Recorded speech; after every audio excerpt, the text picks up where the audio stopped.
Bueno, ahí volví a grabar, me había olvidado. Vamos a. Bueno, eh, les quiero mostrar un video para hacer un poco más ameno esta clase. Ya tengo preparado ahí la hoja de YouTube para poder verlo. Así que si me aguardan un segundito, voy a tratar de que se escuche.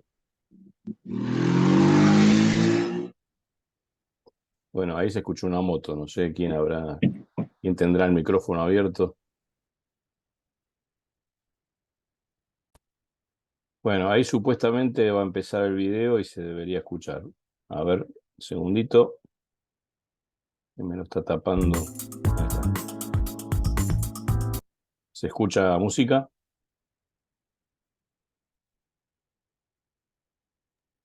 Sí, sí, se escucha. Sí, sí se Bien, escucha. ok, perfecto. Ahí lo dejo andando entonces.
El trabajador era operario de máquina en una empresa dedicada al reciclaje de material plástico.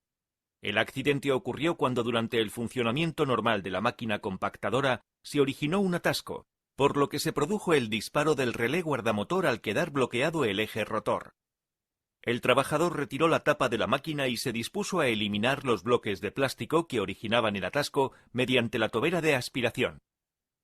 Creyendo que el atasco se había eliminado suficientemente como para que el eje pudiera de nuevo funcionar, se dispuso a vaciar la máquina a través de la compuerta de descarga, accionando la palanca situada en el lateral de la compactadora.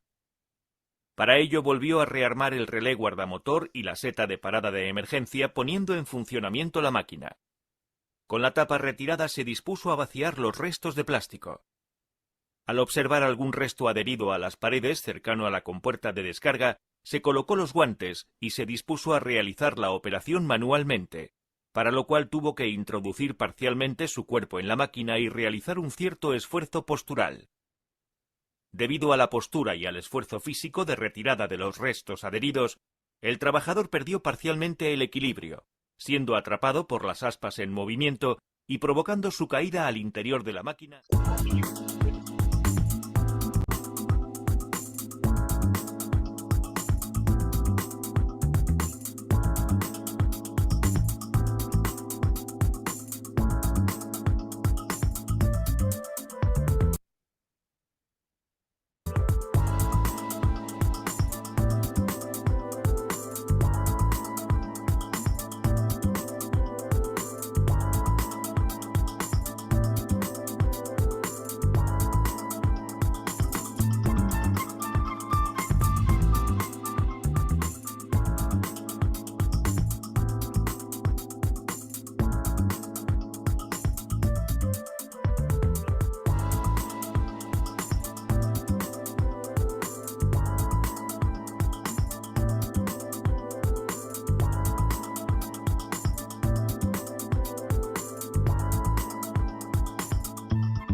Bueno, estos dos videos me encantan porque hay muchas fallas conceptuales en las recomendaciones que se dan. Pero me gustaría conocer la opinión de ustedes, ¿no? A ver, ¿qué piensan del primer accidente? Esa persona que retira una protección y introduce su mano con una herramienta y es atrapado. ¿Qué falló en ese caso?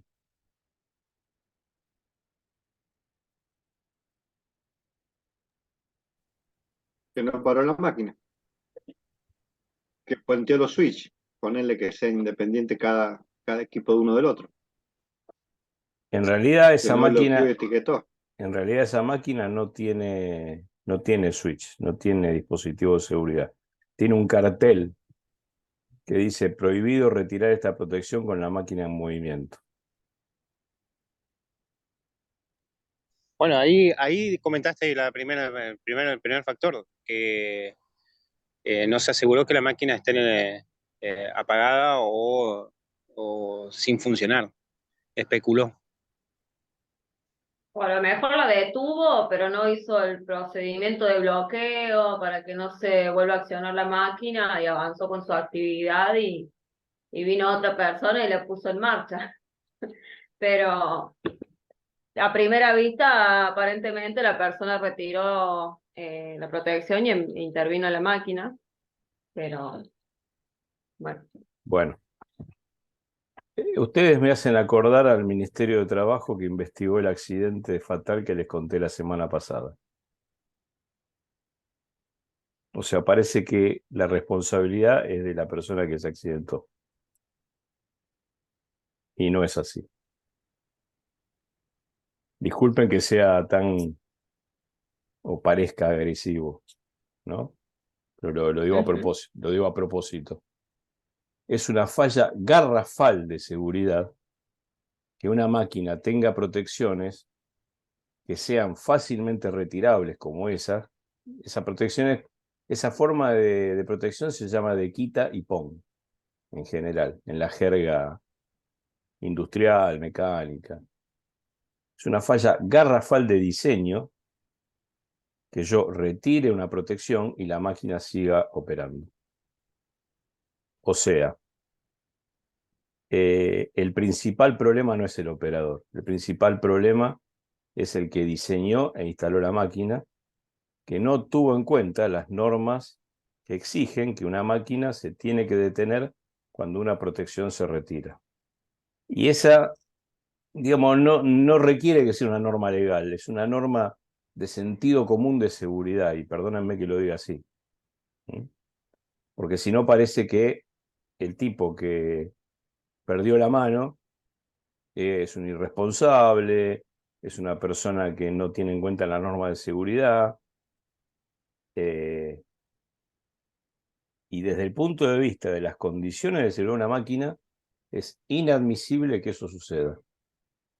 ¿Mm? Yo quiero que esto ustedes, por lo menos mi misión en la Tierra, como diría alguien, es concientizar a mis colegas de que aprendan a ver que estas fallas son fallas de instalación, no son fallas de operación.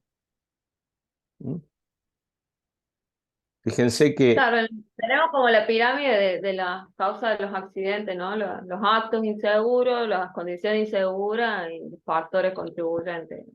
O sea, la persona, el actor está como en esta condición y entendiendo la aclaración que estás haciendo, es como buscar la mejora de estas condiciones, que la protección no únicamente tenga el cartelito, sino otro sistema de seguridad, como decía un compañero recién, micros o es otros que dispositivos que realmente garanticen que al retirar la protección la máquina no se accione de ninguna forma. exactamente, eso es lo que tiene que tener una máquina. Si no, es un engaño y es una invitación al accidente. ¿Mm? Porque ni siquiera esa máquina se ve que tenga el hongo o la parada de emergencia cerca. Es decir, una máquina así no puede estar operando. Y se los digo con todas las de la ley. Es decir, cuando uno analiza este accidente, no tiene que tener en cuenta el comportamiento humano. Esto es un accidente donde la causa básica y fundamental es la condición insegura. ¿Por qué? Porque la máquina me permite sacar la protección y meter la mano. Entonces, ese es el principio más importante de la jerarquía de control de riesgos, lo que vimos la clase pasada. Es decir, primero tengo que asegurarme que la máquina tenga las condiciones necesarias para que alguien que va a intervenir en la máquina no sufra un daño, no sufra una lesión. Y esto, como profesionales de prevención, lo tenemos que tener pero clarísimo y no tener ninguna duda cuando lo planteamos. Porque si no, abrimos la puerta a lo que antes les decía yo, las pseudoprotecciones. Esto es una pseudoprotección porque no sirve para nada. Y poner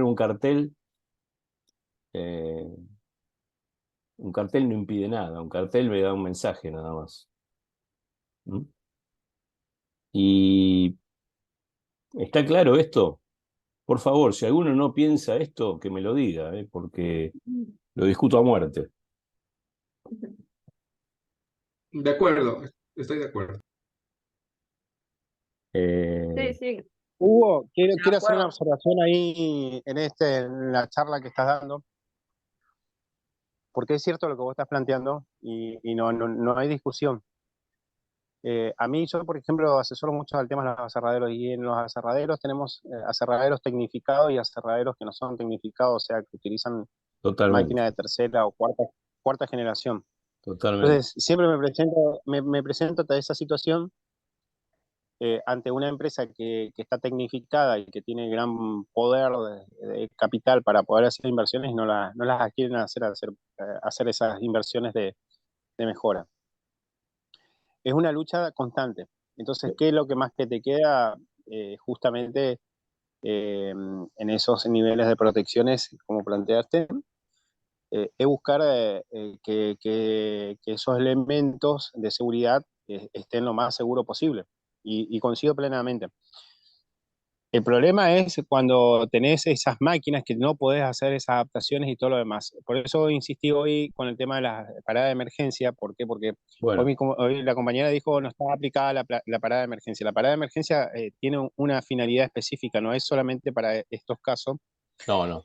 ¿Por qué? Porque eh, hay distintos niveles de parada de emergencia. ¿Por qué? Porque también se puede aplicar la parada de emergencia y la máquina puede seguir en funcionamiento, pero lo que pasa es que se le corta la energía al motor, pero el motor sigue Claro. en funcionamiento. Sí, sí. Entonces,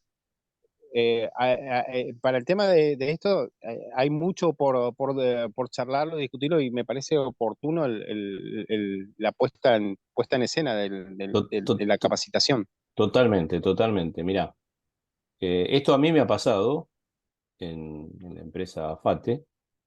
Hay máquinas analógicas, máquinas que tienen 50 años de antigüedad, que no se modernizan porque el producto que hace es un producto de muy baja rentabilidad, ¿no?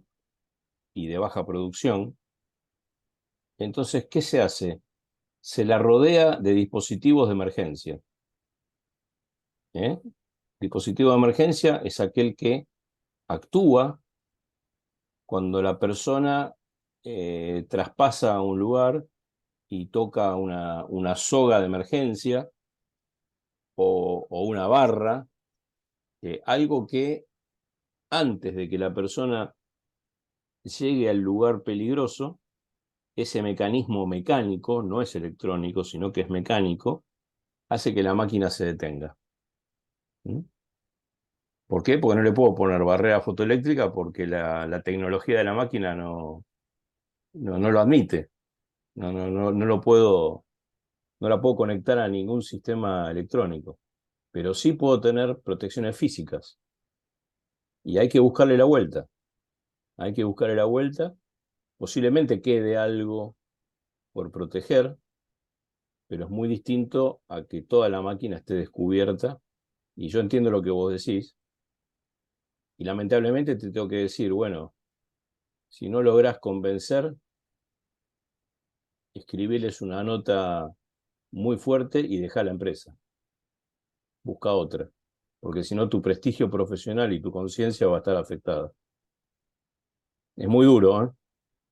Pero nuestra profesión es así.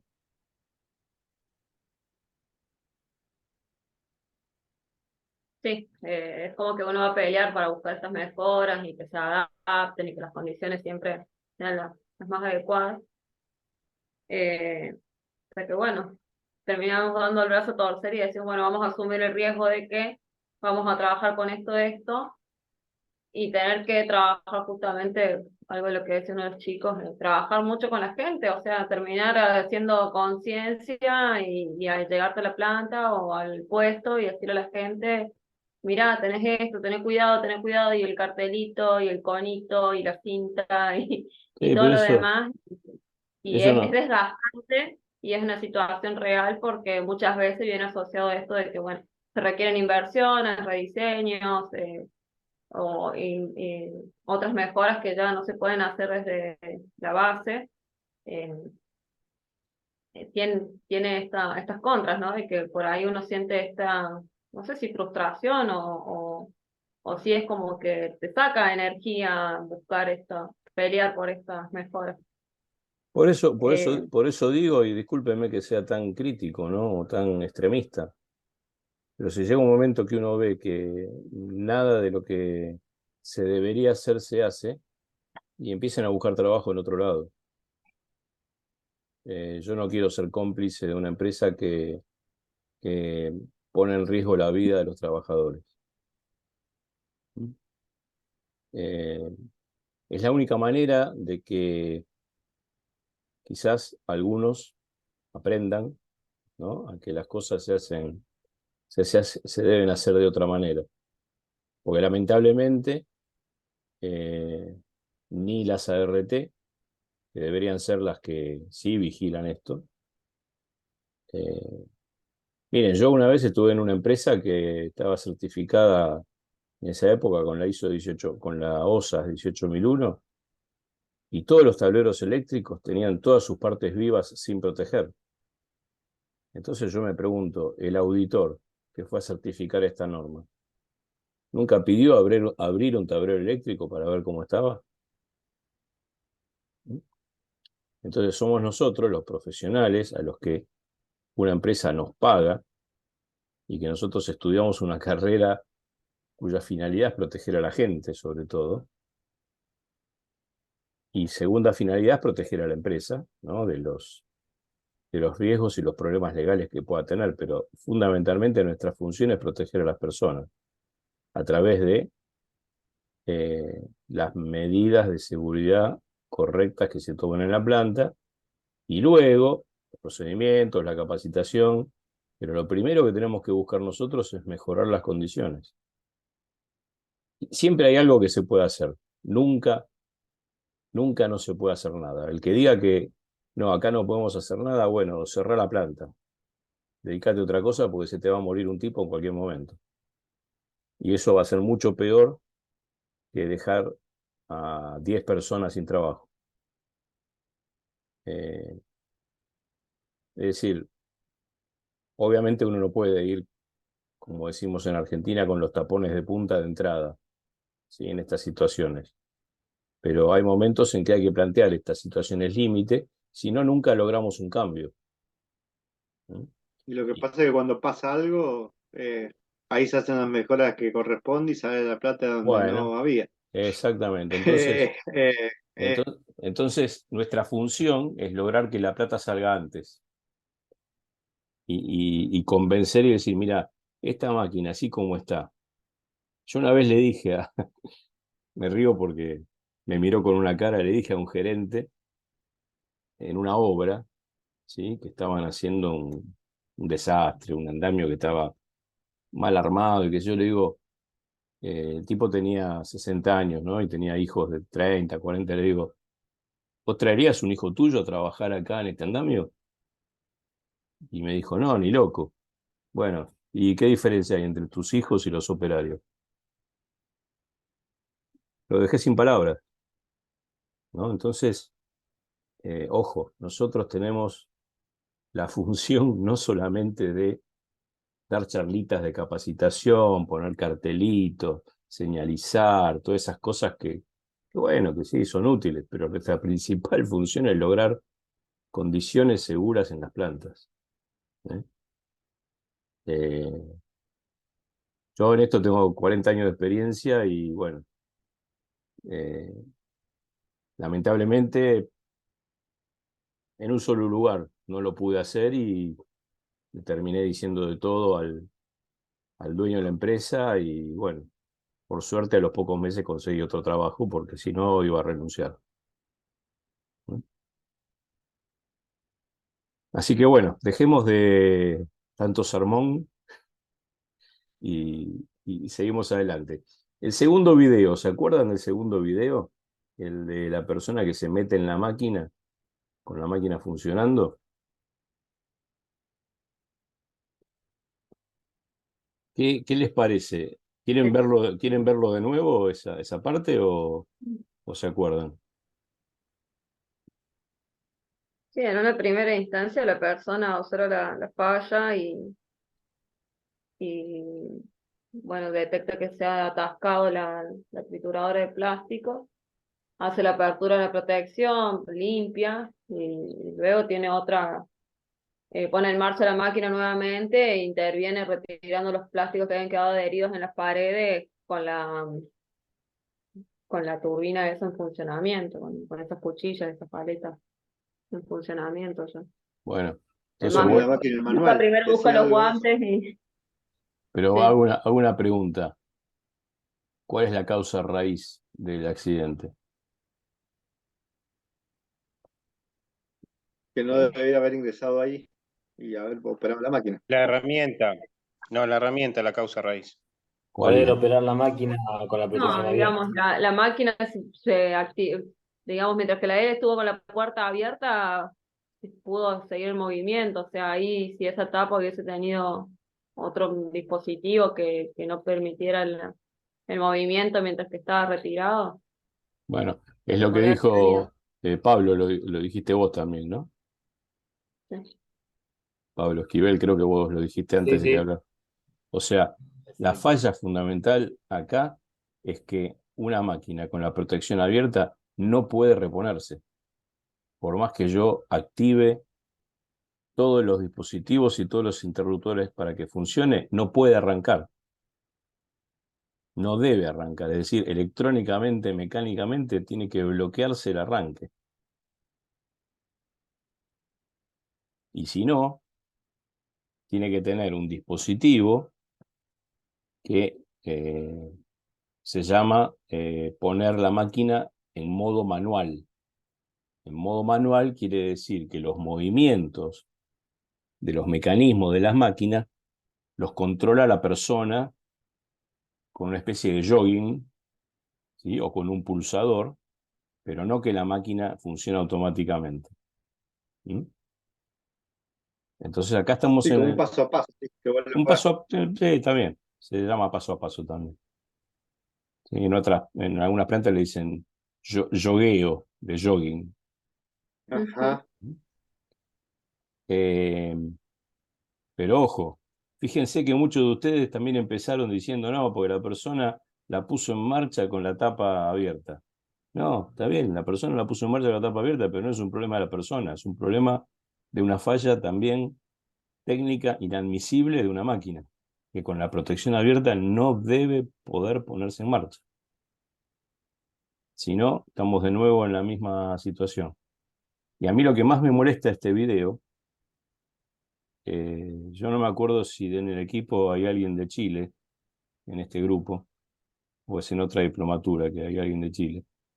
Endesa es una empresa chilena, empresa de energía.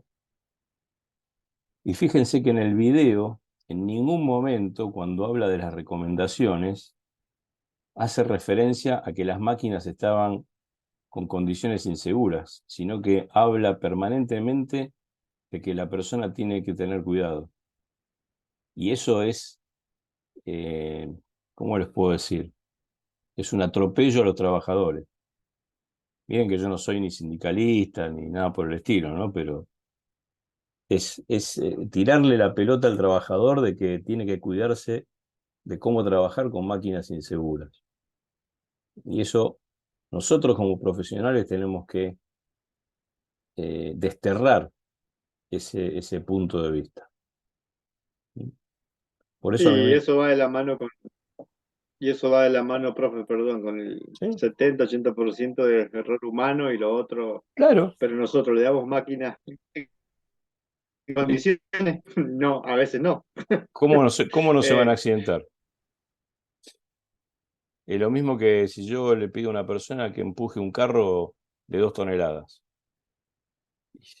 Va a tener una lumbalgia, va a tener un problema ergonómico, pero no es la persona que lo empujó mal. Bueno, pero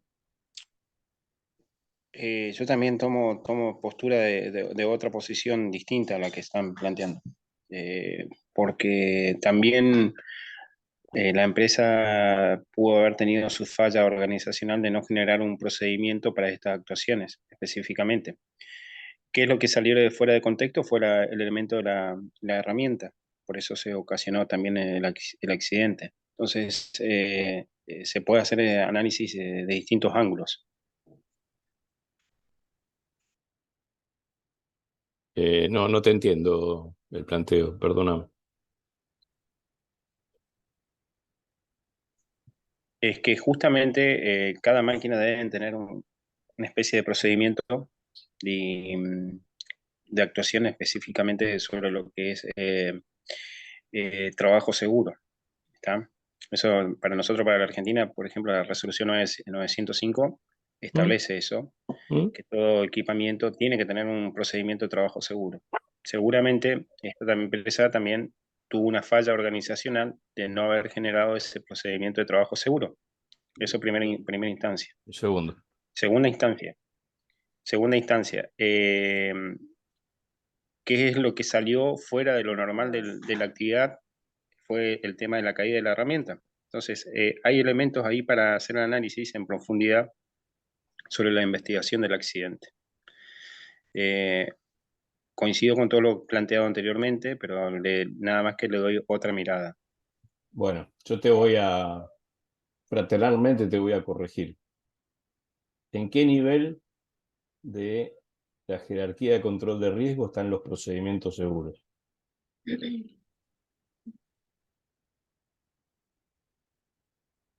Y era como una de las escalas más bajas, ¿no? Como, Los controles administrativos.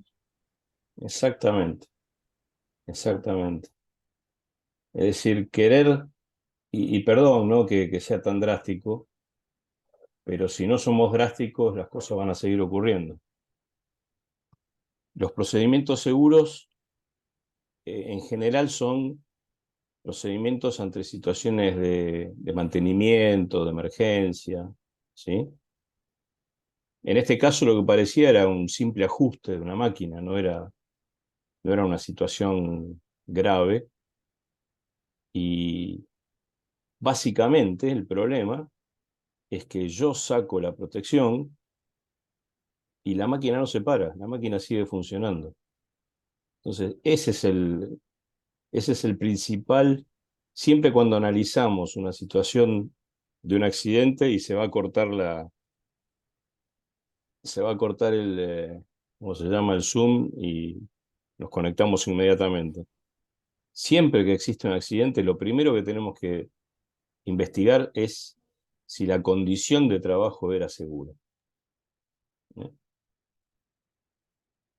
Porque es la única forma de garantizar luego la seguridad, según la teoría de la jerarquía de control de riesgo, que es mundialmente reconocida y respetada. Primero, yo tengo que brindar condiciones que eviten el accidente, ¿no?